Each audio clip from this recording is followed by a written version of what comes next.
দর্শক, আজ 12ই মার্চ বুধবার। সারাদিন কেমন যাবে আবহাওয়া, এছাড়াও আগামী কয় তারিখ থেকে কালবৈশাখী ঝড়ের সম্ভাবনা রয়েছে এবং কোন কোন জায়গায় এই ঝড় হতে পারে, এছাড়াও আবহাওয়া অফিস থেকে তাপপ্রবাহের সতর্কতা দেওয়া হয়েছে। তো কোন কোন জায়গার জন্য এই সতর্কতা দেওয়া হয়েছে তা এই ভিডিওতে সম্পূর্ণ বিস্তারিতভাবে জানিয়ে দিব। তাই পুরো ভিডিও না টেনে একেবারে শেষ পর্যন্ত দেখুন এবং চ্যানেলটিকে সাবস্ক্রাইব করে রাখবেন। এবার চলে আসি মূল ভিডিওতে। বর্তমানে আমরা সিলেট বিভাগের কিছু কিছু জায়গায় কিছুটা ছিটে ফোটা মেঘ তৈরি হয়ে সেটা কিন্তু শক্তি বাড়ানোর চেষ্টা করতে দেখতে পাচ্ছি। এদিকে মেঘালয়ের দিকে বর্তমানে মেঘ অবস্থান করছে। পুরো আসামি প্রধানত আংশিক মেঘ আকাশ থেকে আকাশ মেঘলা রয়েছে। উত্তরবঙ্গের দিকেও কিন্তু বর্তমানে একটা ভালো রকমের মেঘ রয়েছে এবং রংপুর বিভাগের দিকে কিন্তু আমরা মেঘ দেখতে পাচ্ছি। বাকি দক্ষিণবঙ্গ বাংলাদেশের কোনো জায়গায় কোনো মেঘ নেই। সিলেট বিভাগে কিছুটা মেঘ তৈরি হচ্ছে, এই কারণে কিন্তু সিলেট বিভাগের দিকে কিছুটা হালকা বৃষ্টি লক্ষ্য করা যেতে পারে আজ 12 তারিখ। আসামের দিকেও হালকা থেকে মাঝারি বৃষ্টির সম্ভাবনা, মেঘালয়তে হালকা বৃষ্টির সম্ভাবনা রয়েছে এবং উত্তরবঙ্গের দিকে মেঘ থাকার কারণে একটা হালকা থেকে মাঝারি বৃষ্টির সম্ভাবনা কিন্তু অস্বীকার করা যাচ্ছে না। এদিকে রংপুর বিভাগে মেঘ রয়েছে কিন্তু সেভাবে কোনো বৃষ্টির সম্ভাবনা থাকছে না।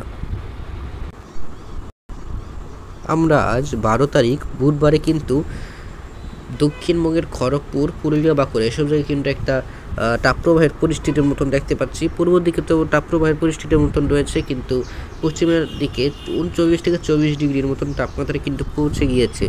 এটি কিন্তু দক্ষিণবঙ্গের পূর্বাঞ্চলের এলাকা যেমন কলকাতা সহ খড়গপুর, এদিকের চন্দননগর এসব জায়গায়, হলদিবাড়ি এসব কিন্তু 30 থেকে 30 ডিগ্রির মধ্যে, মানে সমুদ্র উপকূল এলাকাগুলোতে তাপমাত্রা কিছুটা কম রয়েছে, কিন্তু উত্তরের দিকের কলকাতা, খড়গপুর এদিকটা একটু বেশি রয়েছে। উত্তরবঙ্গেতে কিন্তু আমরা আরেকটু বেশি তাপমাত্রা দেখতে পাচ্ছি। এদিকে 35 থেকে 37 ডিগ্রির মতন তাপমাত্রা রয়েছে, দক্ষিণবঙ্গের থেকে বেশি।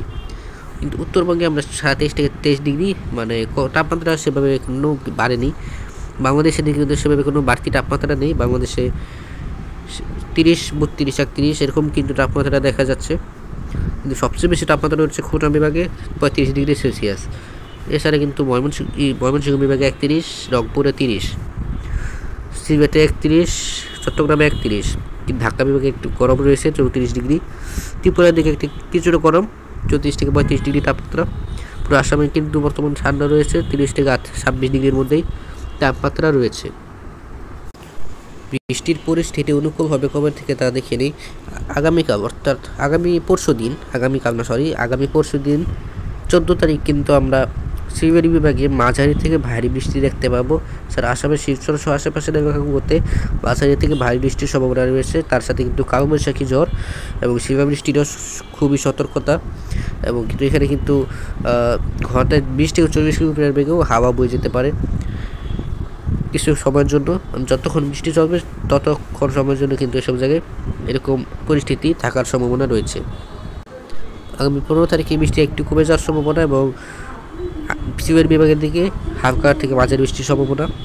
বাকি আসামে কিন্তু বিক্ষিপ্তভাবে হালকা থেকে মাঝারি বৃষ্টির সম্ভাবনা থাকছে। ত্রিপুরাতে হালকা থেকে মাঝারি বৃষ্টির সম্ভাবনা থাকছে। তো বাকি বাংলাদেশ এছাড়া দক্ষিণবঙ্গ এসব জায়গায় কবে থেকে বৃষ্টির অনুকূল, মানে পরিস্থিতি অনুকূল হবে তা দেখে নিই।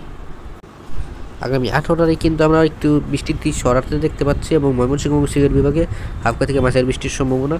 এদিকে দক্ষিণবঙ্গের দিকে হালকা বৃষ্টির সম্ভাবনা বিক্ষিপ্তভাবে রয়েছে, সেভাবে কোনো ভারী বৃষ্টির সম্ভাবনা কিন্তু এসব জায়গায় নেই। মেঘালয়ের দিকে কিছুটা ভারী বৃষ্টি লক্ষ্য করা যেতে পারে সব সময়। তো সর্বশেষ যে ডেটা রয়েছে সেই অনুযায়ী কিন্তু আমরা দক্ষিণবঙ্গের বেশিরভাগ এলাকাতে কোনো বৃষ্টি দেখতে পেলাম না। এছাড়া বাংলাদেশের বেশিরভাগ এলাকাগুলোতে মানে সেভাবে বৃষ্টি দেখতে পেলাম না। তো এই বৃষ্টি কবে থেকে শুরু হবে তা কিন্তু এখনও বলা যাচ্ছে না। মানে এই মাস জানুয়ারি, ফেব্রুয়ারি, মার্চ, এই মার্চ মাসে কিন্তু আমরা সেভাবে কোনো বৃষ্টি দেখার সম্ভাবনা নেই। স্বাভাবিকের থেকে অনেকটাই কম বৃষ্টি হওয়ার সম্ভাবনা, কিন্তু সিলেট বিভাগের দিকে কিছুটা স্বাভাবিকের থেকে বৃষ্টি বেশি হওয়ার সম্ভাবনা। ত্রিপুরাতেও স্বাভাবিকের থেকে একটু বৃষ্টি বেশি হওয়ার সম্ভাবনা। আসামের দক্ষিণের শিলচর সহ আশেপাশের এলাকাগুলোতে স্বাভাবিকের থেকে বৃষ্টি একটু বেশি হওয়ার সম্ভাবনা রয়েছে। দক্ষিণবঙ্গে কিন্তু তাপমাত্রা আগামী কয়েকদিনে খুবই বেশি থাকবে এবং এর পরের মাস অর্থাৎ মার্চ এপ্রিল মাস থেকে কিন্তু কিছুটা বৃষ্টি অনুকূল হতে পারে দক্ষিণবঙ্গের দিকে। এই মাসে কিন্তু সেভাবে কোনো বৃষ্টির আশা দেখছি না। বাংলাদেশের বাকি এলাকাগুলো মানে যেসব থেকে বললাম সেসব এলাকাগুলো ছাড়া বাকি দক্ষিণবঙ্গতে। তো এখানেই বিদায় নিচ্ছি, পরবর্তী আপডেটের জন্য চ্যানেলটিকে সাবস্ক্রাইব করে রাখুন। ধন্যবাদ।